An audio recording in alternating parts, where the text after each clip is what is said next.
Hey, what's up, YouTube? Don't know what to talk about on this video, so I'll be just a small bit random. Pretty sure you guys will not mind. It's my video anyways, right? um,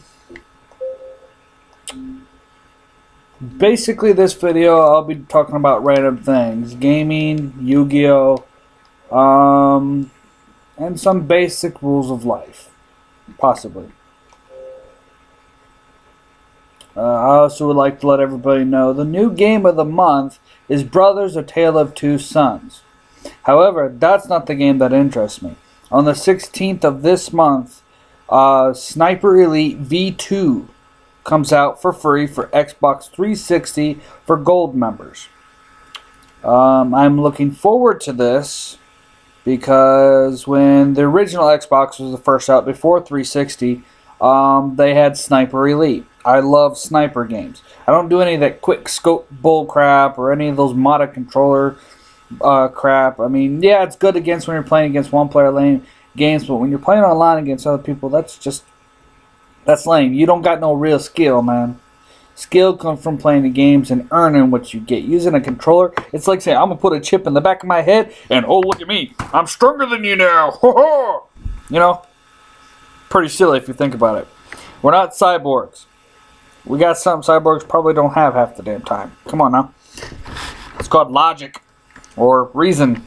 Well, actually, they could have that too if they're smart.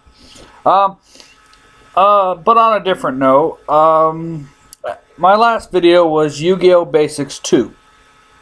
Okay? I made some really good points, and I should make some more. I was reading on a forum earlier yesterday, which was Saturday, that people claim that the new cards are always better and the old cards just slowly die away.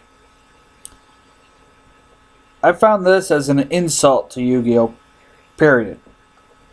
Yu-Gi-Oh's been out, I think, a little bit over 11 years.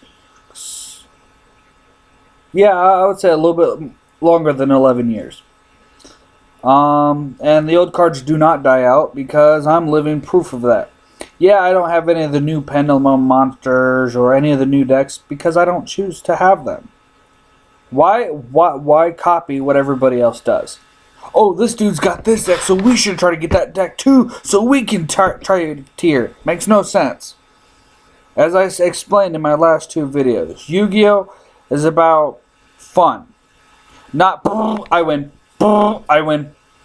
There's no fun in that. Yeah, if you're just a hardcore person who likes to win and gets really mad when they lose, then go fuck yourself. That's not a game for you. As I've also said, I've seen people destroy newbies and made them lose the want to play the game because they weren't trying to teach them, they were trying to destroy them to impress them. That does not impress. That intimidates. That's not how this game is played. But like I said, that some of those comments kind of frustrated me. I have one of the oldest decks alive. Blue Eyes White Dragon, for example. Yeah, it's got some of the new cards that they came out for Blue Eyes. However, Blue Eyes is still #1 in my book. Every time I do this, I'm tired. I've demonstrated my decks. If you want more thorough, I would like people to start commenting on my videos so I can reply back. No, I'm not going to be like most people on freaking dish you. If you want to diss me, by all means, go for it. It's all on you. However, just remember this. An opinion is just that. An opinion. Those who take heart to opinion, oh well. I don't really care if you diss me or not. My videos, my rules. With some aspects of respect. Let's see. It's really hard to figure out what to talk about today. Been up for several hours, so I'm a little tired. So, let's come back here to my table where my Yu-Gi-Oh cards are. As you'll see.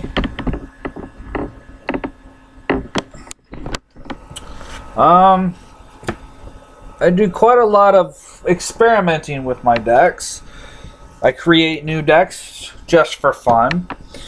And since I live in this small town, I don't really know anybody to play the game or teach people how to play it. Small towns like this, I don't know, they seem driven by something else. But I don't care.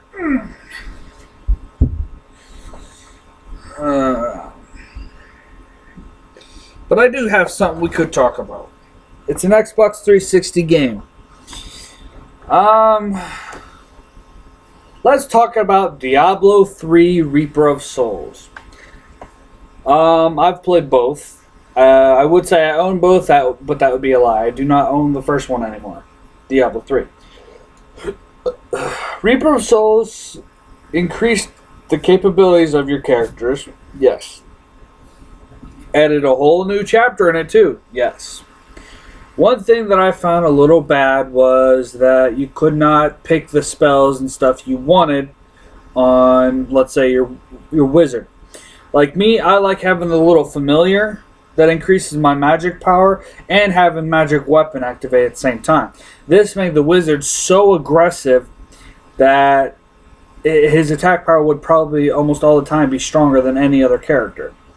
Because adding the familiar with the ability that increases your attacks and having the magic weapon ability that increases your attacks. Hello?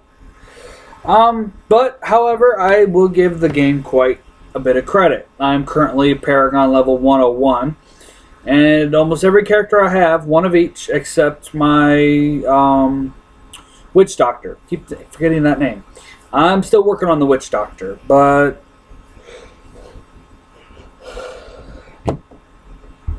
it's actually quite fun. I play on expert mode at the moment. Slight disappointment in a few other games, like Destiny. I know I've talked about this game before, but I don't think I ever got to post it on YouTube. Destiny, I've played the beta. I've played all the way through the entire game. I was quite disappointed. I mean, yes, I know the game is fun. It's got higher difficulties, stuff like that. Yes, that's interesting. However, half of the game requires rankings, basically. And half of the stuff requires online play. That's not a bad feature. I have no diss for it. However, the game is nothing but a giant grind. You gotta grind everything. I've done every mission at least 50 times each. Online play, I don't like to play in the multiplayer because somehow I seem to always get screwed. Like, one mission I had over 34 kills and I only died 4 times. I didn't get a single reward.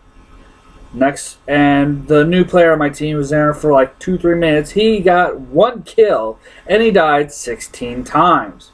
Guess how many rewards he got? 4. Made no sense. One time that actually happened to me, I still got 0 for rewards. Yes, I know the stuff is random, but however that random, I played 50 matches online and I didn't get 1 reward. That's not random, that's prejudice. I'm sorry, but that's just messed up. But the game is fun, I will give it credit. Yes, it surpassed all my expectations. But I love games with storylines. Destiny does have a storyline, however, it's small. I don't like small storylines and then the rest of the game is grind. No. I don't mind grinding in games. However, if it's a constant grind like that, it kind of loses interest. I haven't played it since I beat The Dark Below. The first DLC that came out. I have not touched it. And I was thinking about turning it in because I would have more interesting games that would keep my interest. Yes, Destiny is a great game. Out of 1 through 10, I would rate it a 9.5. But with the recent discussions with friends, it'd probably go down to about an 8.5. Reasons I've already said. If you dislike my claim of this, well, Tough luck. I don't mind Destiny. I like Destiny, don't get me wrong, but when I've played a game thoroughly, that's when I rate a game. A game I don't know, I cannot rate. Destiny's good, but it needs a better storyline.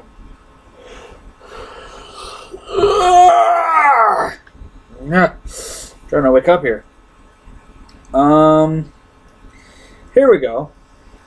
I know it's quite an old game, but why not? Let's talk about Far Cry 3. Far Cry 3, I've played the whole thing. I've had both story endings, and most people who've played this game, I have actually looked it up, people always go with the second choice. Basically, you slit your girlfriend's throat. Oh, by the way, spoiler! You split your girlfriend's throat. Then you go to a cutscene where Citra, put it simply, you're banging her. Okay.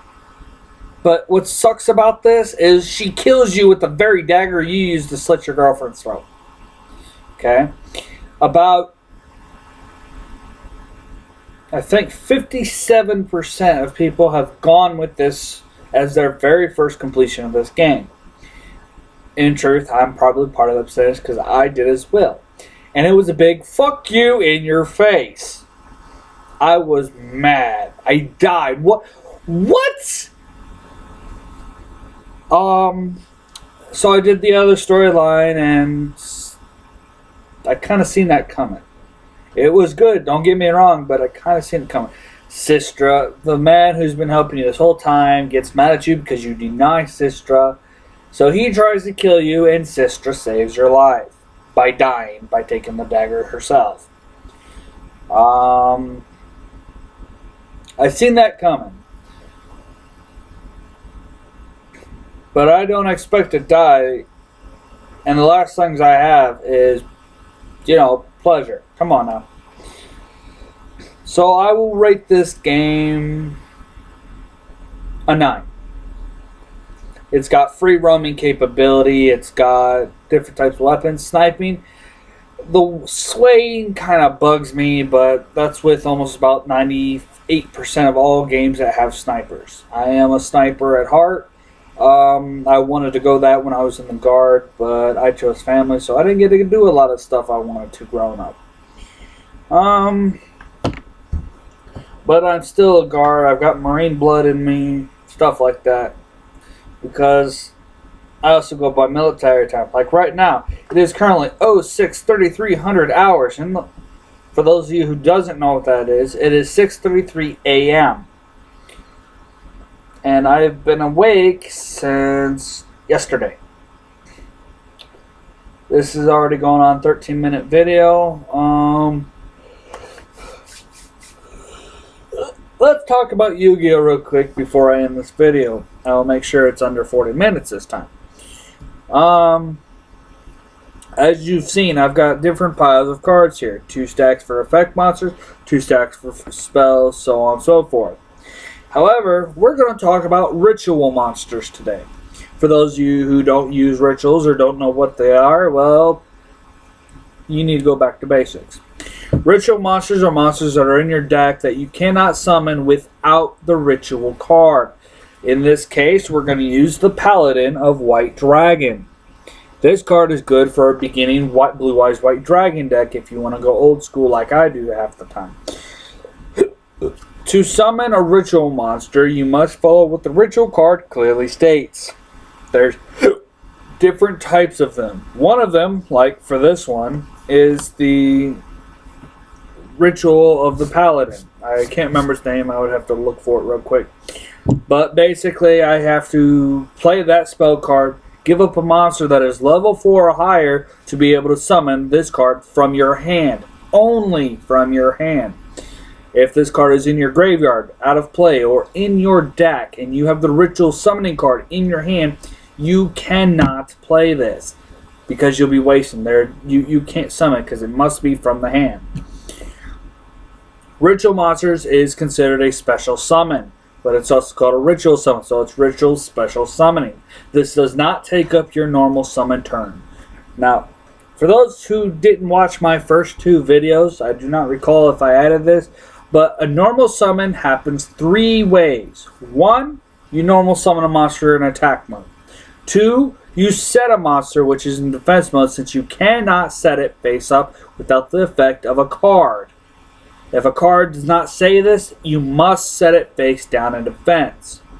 This is called a set summon. That is considered your normal summon for the turn. And the 3rd way is tribute summoning. Like if I want to summon Red Eyes Black Dragon, Blue Eyes White Dragon, or Dark Magician, you must give up the required amount of monsters it takes to summon this monster. In this case, all 3 of those monsters that I've claimed takes 2 sacrifices. Means I have to give up 2 monsters to summon a more powerful one. Ritual summons basically work in the same sense, but they're a special summon, special type of summon, ritual summon. Fusion summons. I've got a small stack of fusions here. Fusion summons work almost in the same way as rituals, however in a completely different way. Ritual monsters go into your fusion deck, or aka extra deck. You can have up in a tournament rules, you can have 15 cards in your extra deck that are synchros, exceeds, or fusion based monsters. Fusions required for you to summon them, like this guy here, Koala. You must use the below monsters. If you cannot read it, I know it was a little blurry, you need Sea Koala and Tree Otter to summon this Koala. To do this, you need a card that fuses your monsters together. Super Polymerization. Yeah, that about covers it. However, there are ways around this. However, this card is banned in tournaments. Does not mean you cannot use it. His name is Cyberstein. He's an effect monster. Very old, very powerful. You give up 5,000 life points, if I recall, and you can special summon any fusion monster you want from your extra deck. Literally. He was banned because of this ability, from what I recall. It's the only threatful thing about this guy. It's either, I think you either give up 5,000 or I can't remember without looking at the card. But the original Cyberstein, the true original version of Cyberstein, is worth a lot of money. We're not talking 50, 60, 100 bucks. We're talking a lot more than that. Like Desvolskov, a dragon monster. The original Desvolskov is quite valuable as well. There are certain cards out there. The original creations of these cards are very valuable. Out of all Blue Eyes cards, there's only one Blue Eyes card I've had my eye on since I first learned about it, which is from the DKS, or DDS. This is Dark Duel Stories, one of the first Game Boy Color games that Blue Eyes, Dark Magician, and a few other cards came out. This card is extremely valuable because of Dark Duel Stories Blue Eyes White Dragon is worth more than the dual terminal itself. It's worth almost $300. I haven't checked recently, but I probably will later today. Let's see. Oh, here's a video. I don't know if my big brother will ever see this. Well, I hope he pays attention to it. My big brother, he's stubborn. He's prideful, and he thinks he's a god. Literally, he thinks he's God. Okay, but I respect my big brother. Despite me and him always trying to kill each other since we were born, he's still my big brother. That's the way I was raised. He claims that he has a deck that cannot be beat. That no one's ever been able to beat him with this new deck of his. When I move back to South Bend, and when he's in the mood, I am going to demolish his deck. Because every time he's faced me, I've at least beaten him once. A few times I beat him, he gets really mad, so he tears apart his deck, and he builds a whole new deck just to verse my deck. And I still beat him. Because he focuses on what my deck can do, and not what it could do. Each deck that is built, each deck is made is based off your preference of the deck. Not saying, oh, I'm going to build my deck just to counteract my opponents when you don't know what your opponent will do to your deck, will do to his own deck. This is called prediction building. Well, I don't know what its real name is. I call it this. If you have your deck built a certain way and someone else is trying to build a deck just to counter yours, theirs is called a counter build. Yours is a prediction build, like my deck. My decks are a prediction build. I predict how my deck's going to run in my head. I see all of the possibilities, all ways it can win, but that's not what I focus on. I see all the ways that it can lose as well. This is called seeing the entire box instead of what's inside the box. Okay? This is using common sense. You can't focus on one part of something without being able to flip it over to see the other half. Get my meaning? A prediction build means that you know your deck inside and out. You know every possible way it can win and it can lose. You've done scenarios in your head. You've played against your friends to test the theories. Prediction builds are actually very common, but a lot of people don't use it anymore. They just get with all the best cards. They look it up online and say, oh, okay, so I'll do this because that says to do this. That's like, I don't know, that's just lame. Over half the people who play Yu-Gi-Oh! Now that I've seen, they build their decks based off an online preference. They don't take the time to build a deck for themselves. Learn their ways. It's quite disappointing, really. I mean, it's just disappointing. Come on, people. All my decks I build from scratch, and they can still hold their own against almost any type. The only one deck that I have trouble with, because I choose not to try to build a counter build, is an Exodia deck. I know what Exodia decks require.